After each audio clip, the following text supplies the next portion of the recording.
All right, here I am with the legend in the house. Hello. Tammy, who's my dear friend. Yes. And we go way back, like 20 years actually. Long time. Yes.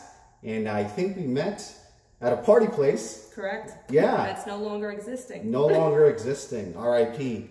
And we were having a great conversation just about how much our lives have changed. Yes. You know, because back in the day, I used to party a lot, was very social, was not doing things that I'm proud of today, but at a certain point, I had to take a break and stop it and improve my life. And a lot of it required solitude, you know? I feel like you have to go into solitude to raise your standards in your health, your wealth, your relationships, your happiness. And I want to hear from Tammy, just your transition of like, how did you find your path and your purpose? Yes. So prior to me doing real estate, I'm in real estate a little over a year. I had always held about 3 different jobs and I was always bouncing all over the place. So around 24 years old, I started in medical. I started as an operator and then worked my way up to office manager. And then after that, I got sick of regular primary care medical and ended up in cosmetics. So for about a year, I mean, quite a few people had followed me on Instagram and on social media, so they knew that I had been involved with cosmetics and I'd been bouncing around from office to office. It's a lot of office politics and it became almost like high school drawn up all over again. So after I saw that there was no movement and no career up for me in that industry, I decided to take a chance and get my real estate license.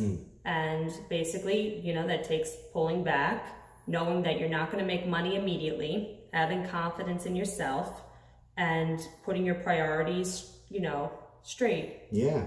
And you became successful very quickly, right? You got an award. Yes. What is it again? Top 20 under 40. Top 20 under 40. My first year of real estate. And sold, that's insane. Yep. Sold over 30 houses. Wow. And kept going. I loved what I was doing and I loved helping people. And a lot of my friends, honestly, were coming to me in situations where they needed homes quickly, or they were downsizing, or parents passed away and they needed to move forward, and I was able to help them and assist. So there was nothing more rewarding than that. Yeah, absolutely. True. And I think this is important for anyone that's watching who's like going through a transitional phase, you know, because I feel like you're never too old to start anew. Right. And for me personally, whenever I'm going through a phase where I'm kind of like uncertain and I'm kind of lost, I go into monk mode. Yes. Where I kind of just shut out the world, get off social media. I hang around inspirational people, have great conversations, read books, watch movies, go to seminars, really just work on myself and then emerge like a phoenix from the ashes as a new person. And that's so funny. That's how I related myself to the phoenix. And during this transitional period, that's what seemed to stand out to me, was the story of the phoenix. I think most importantly is surrounding yourself with like-minded people that have your back and see potential in you and are talking about the correct things, where you're talking about growth and growing and learning and not talking about clubs and who's going out and what you're wearing and nonsense that really doesn't matter. At that point in your life, it may matter, and then you transition to other things. So bigger and better things. Right. I think that's the most important thing, is to take a step back, ask yourself, you know, look into yourself and ask yourself, where do you want to be? And then take the next step to get there. And if that means cutting people off, if that means tunnel vision, if that means, you know, not entertaining things you were entertaining before, cutting off ex-boyfriends that were crazy, cutting off ex-girlfriends that were crazy. You know, you need to do this for yourself. Becoming a block master, getting that block list going. Right, and then you'll see that new energy will open, and you're like, whoa, where did this come from? And then once you expand your mind to that, you can't really go back to where you were. I love that. That's such a great point. True story. Yeah. I talk about it like you're in a high vibrational state, like high vibes or like low vibes, right? So when you're in a high vibe state, you're positive, you're on good people, you're always inspired, you're not talking shit about people, you're not gossiping, you're not having jealous thoughts. No, really don't have time. Yeah.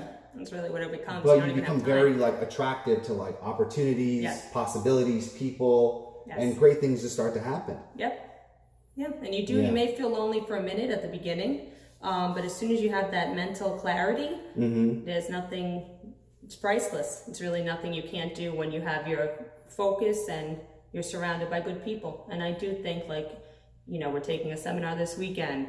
Yeah. Tony Robbins, we're all excited to go. You know, that you can't be around more people that think like that and are all energetic, that vibration in the room. I just can't wait, honestly. So, super just excited. Like one of my favorite Jim Rohn quotes, you are the average of the closest people in your life. Your health, your wealth, your relationships, your happiness. I believe that, and yes. I think that we are like open source beings that, like, if you come in and you're in a positive mood, you're, oh, I'm so happy. Right. I sold so many houses. Right. Life is great. All of a sudden, I feel that energy. Yes, you know? Or that you could help somebody that was going to be homeless. Yeah. Because you got them into the right program and they were able to find something that was suitable for their family. There's nothing more rewarding. There's people that, you know, they come to you so hopeless and so stressed out, and the bills and this and that, and, you know, it becomes like you're helping people make probably sometimes the biggest financial decision of their life, kind of, too. Yeah. So. Yeah. It is interesting because me being in the coaching space and hosting a lot of seminars and giving back to people is very fulfilling. Right. But you also do a lot of fulfilling work as well. Yes. You're always giving to people because you're giving them a place to stay. Maybe they've tried different agents. They couldn't get a mortgage. Right. You got them. I like to call myself a connector. I think I've always been a connector, though, which is true. So, yeah, on more than one level of everything. But I just like to send people the right direction, get them to the right house, send them to the right mortgage people, send them to the right attorney, you know, send them to the right people around. And, you know, you just feel so much better. You feel like you're doing something to help. And that's great. That's my whole philosophy. Speaking of connection, where can people go to connect with you? How can they find you? You can click below on the link at Tammy Sells LI Homes, and feel free to reach out to me anytime. I'm never too busy to help. Actually, it's my pleasure. Real estate, rentals as well. Rentals as well. Place to stay. Anything you need, please feel free to reach out. Or some motivation. Yes, and some motivation too. I've had a lot of girlfriends, guy friends of mine contact me that they were looking to start in real estate. I would love to send them to the right direction, and just know that you have to be determined and motivated. Wow. Very generous of you. Yeah. Thank you for your time. This is awesome. Thank you so much. Thank you. Appreciate it. Old friend.